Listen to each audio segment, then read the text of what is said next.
ओम शांति। 13-10-22 की वाणी है। मीठे बच्चे, अब तुम्हारी दिल में खुशी की शहनाई बजनी चाहिए, क्योंकि बाप आए हैं हाथ में हाथ देकर साथ ले जाने। अब तुम्हारे सुख के दिन आए कि आए। प्रश्न: अभी नए झाड़ का कलम लग रहा है, इसलिए कौन सी खबरदारी अवश्य रखनी है? उत्तर: नए झाड़ को तूफान बहुत लगते हैं। ऐसे ऐसे तूफान आते हैं जो सब फूल फल आदि गिर जाते हैं। यहाँ भी तुम्हारे नए झाड़ का जो कलम लग रहा है, उसे भी माया जोर से हिलाएगी। अनेक तूफान आएंगे, माया संशय बुद्धि बना देगी। बुद्धि में बाप की याद नहीं होगी तो मुरझा जाएंगे, गिर भी पड़ेंगे। इसलिए पापा कहते, बच्चे, माया से बचने के लिए मुख में मुहलरा डाल दो, अर्थात धंधा आदि भल करो, लेकिन बुद्धि से बाप को याद करते रहो। यही है मेहनत। गीत ओम नमः शिवाय। ओम शांति। तुम बच्चों को अच्छी तरह निश्चय हो गया है कि बाबा आकर नई दुनिया रचते हैं, जो हम पतित हैं उनको पावन बनाने। ऐसे नहीं कि सृष्टि है नहीं और बाप आकर रचते हैं। बाप को बुलाते हैं कि हम जो पतित हैं उनको आकर पावन बनाओ। दुनिया तो है ही, बाकी पुरानी को नई करते हैं। यह ज्ञान मनुष्यों के लिए है, जानवरों के लिए नहीं है, क्योंकि मनुष्य पढ़कर मर्तबा पाते हैं। अभी जो दुख देने की सामग्री है, इसमें सब आ गए, देह, देह के धर्म आदि। तो बाप इस दुख की सामग्री को सुख का बनाते हैं। तब बाप ने कहा है, मैं दुखधाम को सुखधाम बनाता हूँ, मैं हूँ ही दुख हरता सुख करता। अब तुम्हारे अंदर शहनाई बजनी चाहिए कि हमारे सुख के दिन सामने आ रहे हैं। जानते हो कि बाबा कल्प के बाद मिलते हैं, और कोई ऐसे किसके लिए नहीं कहते। भगवान आते ही हैं भक्तों की सद्गति करने। अपने साथ हाथ में हाथ देकर ले चलता हूँ। ऐसे नहीं कि सुखधाम में जाकर तुमको छोड़ता हूँ, नहीं। इस समय के पुरुषार्थ अनुसार आपे ही जाकर प्रारब्ध भोगते हो। जितना जो औरों को समझाते हैं, उतना उनको ड्रामा पक्का हो जाता है। मनुष्य कोई ड्रामा देखकर आते हैं तो कुछ दिन तक पक्का हो जाते हैं, तो तुमको यह भी पक्का हो जाता है, क्योंकि यह बेहद का ड्रामा है। सतयुग से लेकर इस समय तक ड्रामा बुद्धि में है। सेंटर पर आते हैं तो सावधानी मिलती है, तो यह याद आ जाता है। यहाँ भी बैठे हो तो याद है। सृष्टि तो बेहद का ड्रामा है, परंतु है सेकंड का काम। समझाते हैं तो झट ड्रामा बुद्धि में आ जाता है। जानते हैं कि कौन कौन आकर धर्म स्थापन करते हैं। मूल वतन को याद करना भी सेकंड का काम है। दूसरा नंबर है सूक्ष्म वतन, तो वहाँ भी कोई बड़ी बात नहीं है, क्योंकि वहाँ भी सिर्फ ब्रह्मा विष्णु शंकर दिखाया है। वह भी जड़ बुद्धि में आ जाता है। फिर है स्थूल वतन, इसमें 4 युगों का चक्र आ जाता है। यह है बाप की रचना। ऐसे नहीं कि सिर्फ तुम स्वर्ग को याद करते हो, नहीं।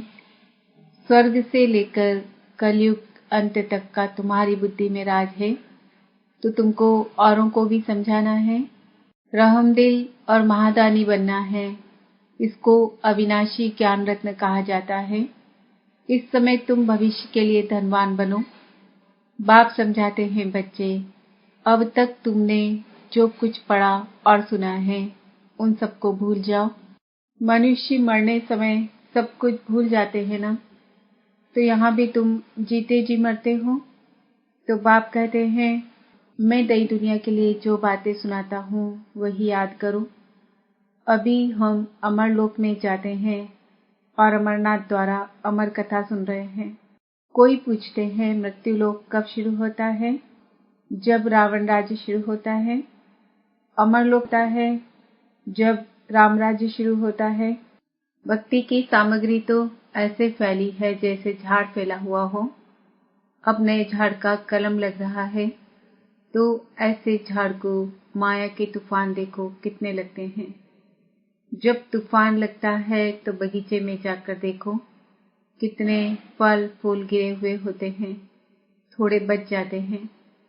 यहाँ भी ऐसे हैं कि माया के तूफान आने से और बाबा की याद न रहने से मुरझा जाते हैं।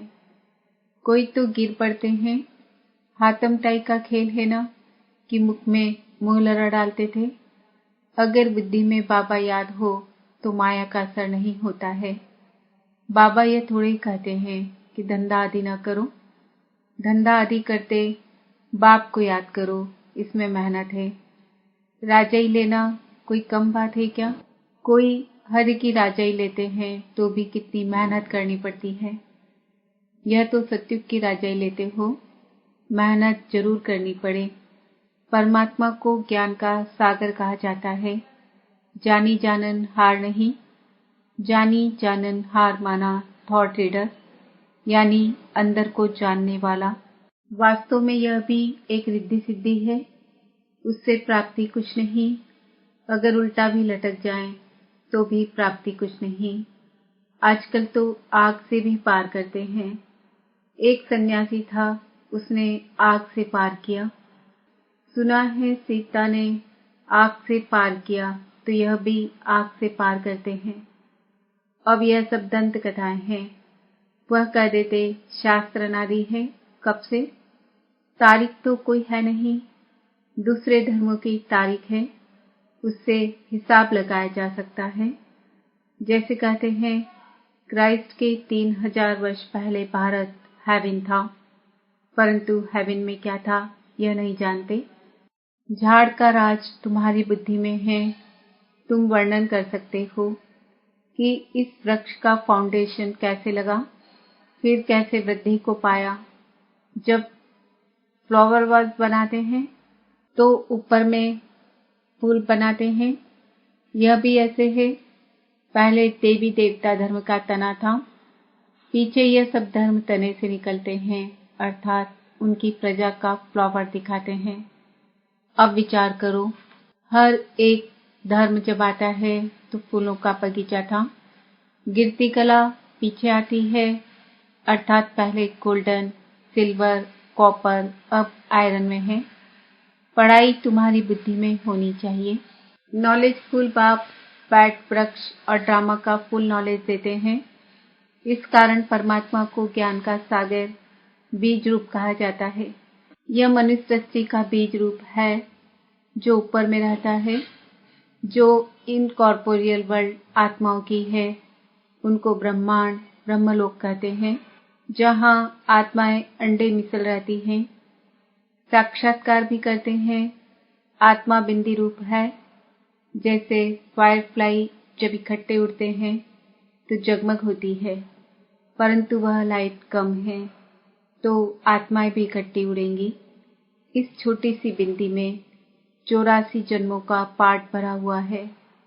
बाबा तुमको सारे ड्रामा का साक्षात्कार कराते हैं। जिस ड्रामा के अंदर आत्मा एक्टर है और एक्टर्स को इस ड्रामा का पता नहीं है, तुमको याद करना है एक बाबा को, दूसरा नॉलेज को। ज्ञान तो सेकंड का बहुत सिंपल है, परंतु ज्ञान शुरू कब से हुआ? विस्तार करना पड़ता है, क्योंकि भूल जाता है। माया के विघ्न भी पड़ते हैं, शारीरिक बीमारी आ जाती है। आगे कभी बुखार नहीं हुआ होगा, ज्ञान में आने के बाद बुखार हो जाता है, तो संशय पड़ जाता है कि ज्ञान में तो बंधन खलास होने चाहिए, परंतु बाबा तो कह देते यह बीमारी और आएंगी, हिसाब किताब भी चुकतू करना है। भक्ति में मनुष्य 9 रत्नों की अंगूठी पहनते हैं, बीच में वैल्यूबल रत्न लगाते हैं, आजू बाजू कम कीमत वाले। कोई रत्न 1000 वाला होता है, कोई 100 वाला, बाबा कहते हैं यह हीरे जैसी अमूल्य जीवन है तो सूर्यवंशी में जन्म लेना चाहिए। सतयुग का महाराजा महारानी और त्रेता के अंत का राजा रानी, कितना फर्क होगा। यह ड्रामा की कहानी औरों को भी समझानी है। आओ तो हम आपको समझाएं कि 5000 वर्ष पहले एक बहुत अच्छा देवताओं का राज्य था। उन्होंने यह पद कैसे पाया। लक्ष्मी नारायण जो सतयुग की राजाई लेते हैं, उन्होंने 84 जन्मों की हिस्ट्री ज्योग्राफी सुनाए। सेकंड की कहानी है, परंतु है पद्मों की। कितना बीमार पड़ते हो, हम आपको ऐसी दवाई देंगे जो 21 जन्म बीमार ही नहीं पड़ेंगे। आपने सुना है कि परमात्मा ने कहा है, मन मना भव। तुम बाप को याद करेंगे तो विकर्म विनाश होंगे और नए विकर्म होंगे ही नहीं। तुम एवर हेल्दी वेल्दी बन जाएंगे। आओ तो हम परम पिता परमात्मा की बायोग्राफी बताएं। परमात्मा को सर्वव्यापी कहना कोई ये बायोग्राफी थोड़ी ही है। इसको कहा जाता है पुरानी झूठी दुनिया। इसको रौरव नर्क कहा जाता है। सूक्ष्म वतन में भी प्रेम है ना, ध्यान में खुशी खुशी जाते हैं। सतयुग में भी सुख है, यहाँ तो कुछ नहीं है। तो इस दुनिया से वैराग्य आना चाहिए। सन्यासियों का तो है हद का वैराग्य, तुम्हारा तो है बेहद का वैराग्य। तुम्हें तो सारी दुनिया को भुलाना है। बाबा ने बॉम्बे में एक पत्र लिखा था। बाबा सिर्फ बॉम्बे वालों को ही नहीं कहते, परंतु सब सेंटर्स वालों के लिए बाबा की राय निकलती है। जो विशाल बुद्धि होंगे वह अच्छा समझकर धारण करेंगे। जिनकी विशाल बुद्धि है उनको महारथी कहा जाता है। बच्चे जानते हैं कि हम अपना राज्य श्रीमत पर गुप्त ही गुप्त स्थापन कर रहे हैं और कोई जान नहीं सकते कि कैसे स्थापन करते हैं। बस पवित्र रहना है। तो बाबा ने कहा है कि माया ने दुख दिया है, इसको छोड़ो। माया जीते जगत जीत बनो। मन को जीतने की बात नहीं। मन तो शांति धाम में रहता है। यहाँ शरीर है तो शांत रह ना सके, तो शांति धाम है परम धाम। दुनिया वालों की बुद्धि में नहीं रहता कि भारत परमात्मा का जन्म स्थान है। यहाँ सुनने से तुमको नशा रहता है कि हम शरीर छोड़ अमर लोक में जाएंगे। सतयुग में यह नहीं होगा कि फलाना मर गया। नहीं, जब पुराना चोला छोड़ेंगे नया लेंगे तो खुशी होगी ना। बाजा बजेगा। अच्छा, मीठे मीठे सिकीलते बच्चों प्रति मात पिता बाप दादा का याद प्यार गुड मॉर्निंग। रूहानी बाप की रूहानी बच्चों को नमस्ते। हम रूहानी बच्चों की रूहानी बाप दादा को याद प्यार गुड मॉर्निंग नमस्ते ओम शांति। धारणा के लिए मुख्य सार, इस बेहद की दुनिया से वैराग्य रख, इसे बुद्धि से भूलना है।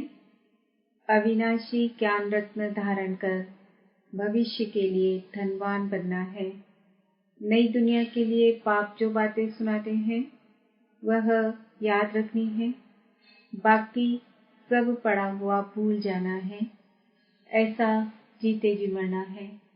वरदान, कल्याणकारी युग में स्वयं का और सर्व का कल्याण करने वाले प्रकृति जीत माया जीत भव। इस कल्याणकारी युग में कल्याणकारी बाप के साथ साथ आप बच्चे भी कल्याणकारी हो। आपकी चैलेंज है कि हम विश्व परिवर्तक हैं। दुनिया वालों को सिर्फ विनाश दिखाई देता, इसलिए समझते हैं यह अकल्याण का समय है। लेकिन आपके सामने विनाश के साथ स्थापना भी स्पष्ट है और मन में यही शुभ भावना है, अब सर्व का कल्याण हो। मनुष्य आत्माएं तो क्या, प्रकृति का भी कल्याण करने वाले ही प्रकृति जीत माया जीत कहलाते हैं। उनके लिए प्रकृति सुखदायी बन जाती है। स्लोगन, न्यारे प्यारे होकर कर्म करने वाले ही संकल्पों पर सेकंड में फुल स्टॉप लगा सकते हैं। आज का सम्मान है, मैं आत्मा प्रकृति जीत माया जीत हूँ। ओम शांति।